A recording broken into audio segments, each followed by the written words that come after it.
Hello, my name is George Anzoni. I'm the chairman of the Revere Housing Board of Commissioners. We would like to take this opportunity to welcome the following people. First, we'd like to mention City Councilor Robert Hass, City Councilor Ira Novoselsky, City Councilor John Powers, Mr. Paul McFarland of the D.H.C.D. We'd also like to welcome the Executive Director, Linda Shaw. Woman of the Year.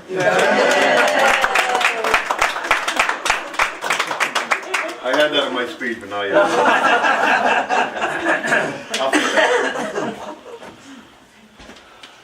Today is a significant milestone in the path of the Revere Housing Authority.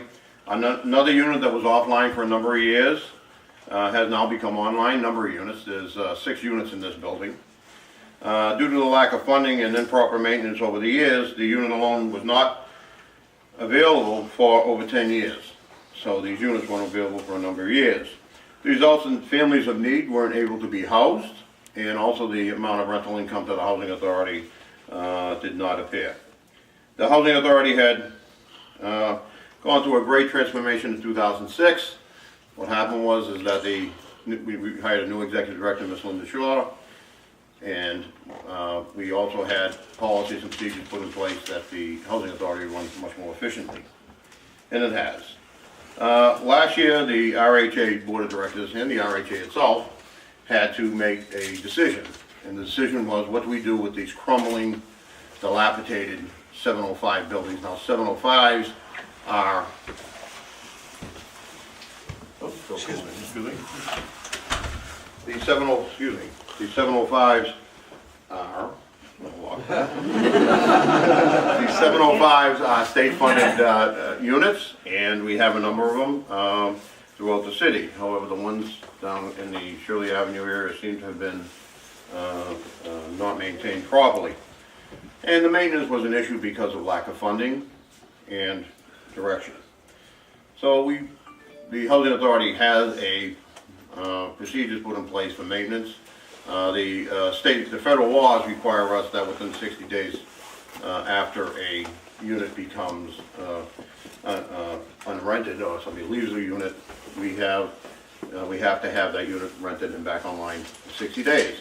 Well, we weren't able to do that with the state units because of, again, the dilapidated condition. And when they bought these homes, a lot of times the home was in a dilapidated condition and that was brought up to code. However, we have now a policy in the Housing Authority that once we reach our goal, we have an initiative. Once we reach our goal, it's July 1st, we're going to have all the units that are in 705s under the same rules and regulations as the federal government, that within 60 days from the day of being vacant, it will be rented.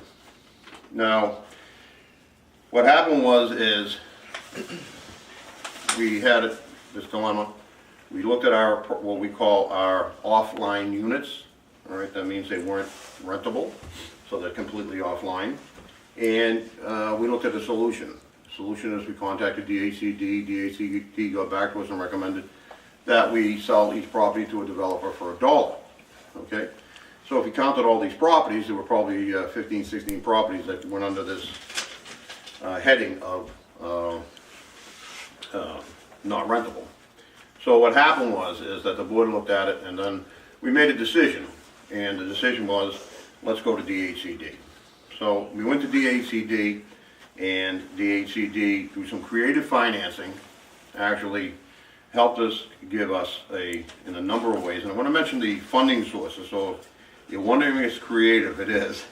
For these homes, we got modernization funds for formula funding, lead removal, asbestos, vacancy initiative, and health and safety. So out of all those pots, we were able to bring in money enough to fix these homes and repair these homes so they will be rentable. Our initiative that we started was back in last May or June, and I have to say the man responsible is here today with us is Mr. Paul McFarland, who sat with us through numerous conversations, hot and heavy, some of them, and myself and the chairman, myself as the chairman and Linda Shaw, the executive director, and we came up with this funding source. He brought it through the upper echelon of the D.H.C.D. and we ended up with a $890 some odd thousand award, which was the highest in the state this year. Further, we went to, we had to use some of our formula funding, and we got an additional $1 million, so a total of $1.8 million is going to this project, and we're very happy about that.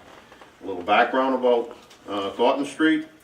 This building, 2022 Thornton Street, in all it's 6 units, and it was first built in 1920. We acquired it, excuse me, in 1980, and we are redoing it in total, and we're waiting for certain tests, I believe lead testing and other tests, in order to rent out the other units. The 705s are state-funded units. The R.H.A. is well on its way to completing the 705 initiative that it started. This building has, again, 6 units. We have now tenants for unit number 2 here with us, and we'd like to welcome them if they come up. Moheen and Najah Turkey. Please stand up.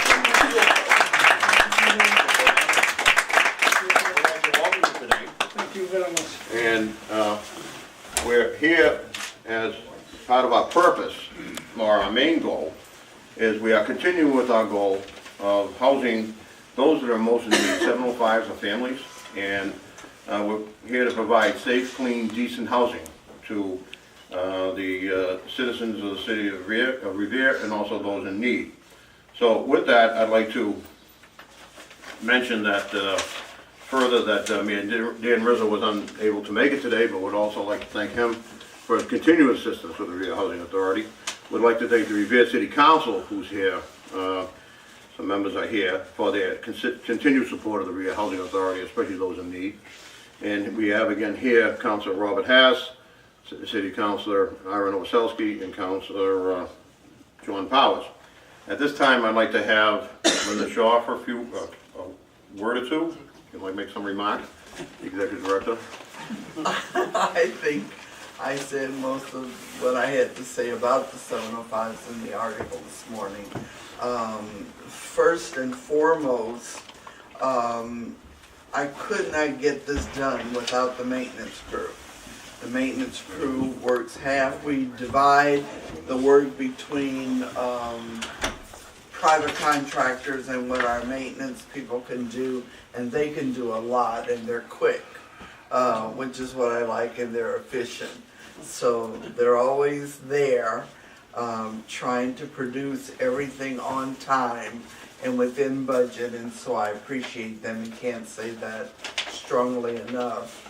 We have 2 more ribbon cuttings after this one, and we will have made our deadline, Paul, of doing it within 12 months.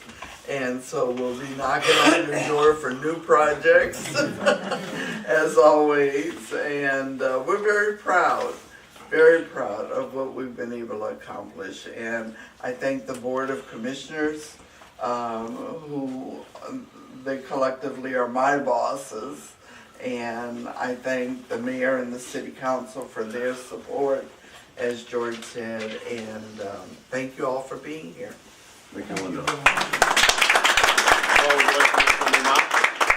I wasn't planning, but just a couple things. Okay.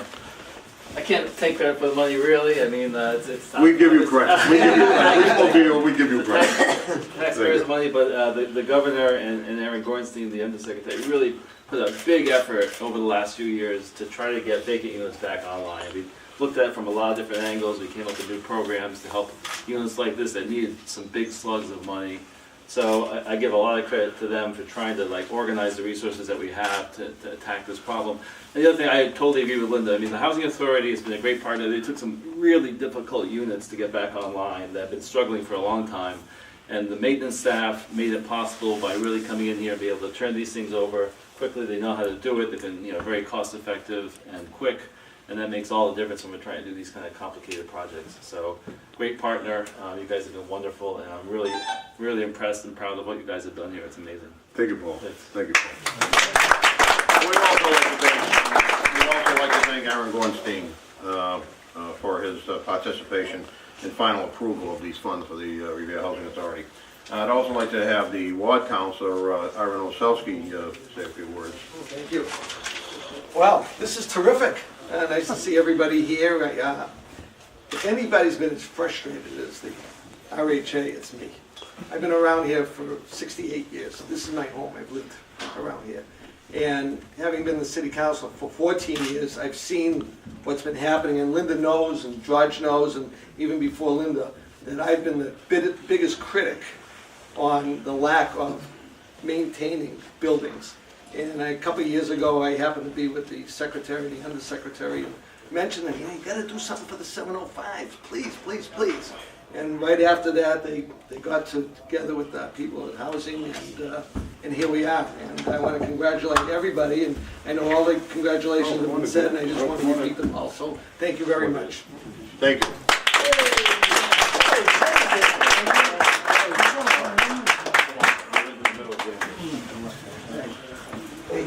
And I'd also like to introduce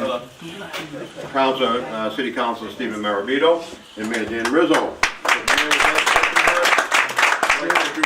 Walk in the door, you're in.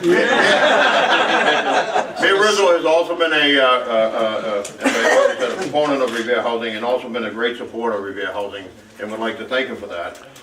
So, Dan, Mr. Mayor, if you would say a few words. George, thank you. I feel like I walked into a surprise party. You got to go through 2 or 3 locked doors. At least we know there's good security in this building. Good security.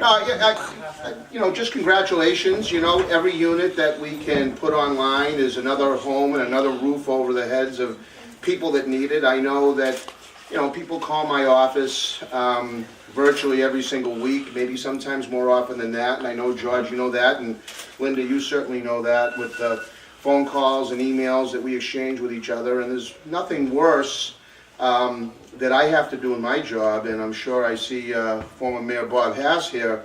You're able to appreciate what it's like to pick up the phone and have somebody say they don't know where they're going to live next month, next week, whatever it might be. So every unit that we can bring online that's going to provide that sense of security and that comfort and that feeling of home for people is a really big deal. And I want to congratulate you and your staff on yet another fine job here in our city. So thank you very much. Woman of the Year.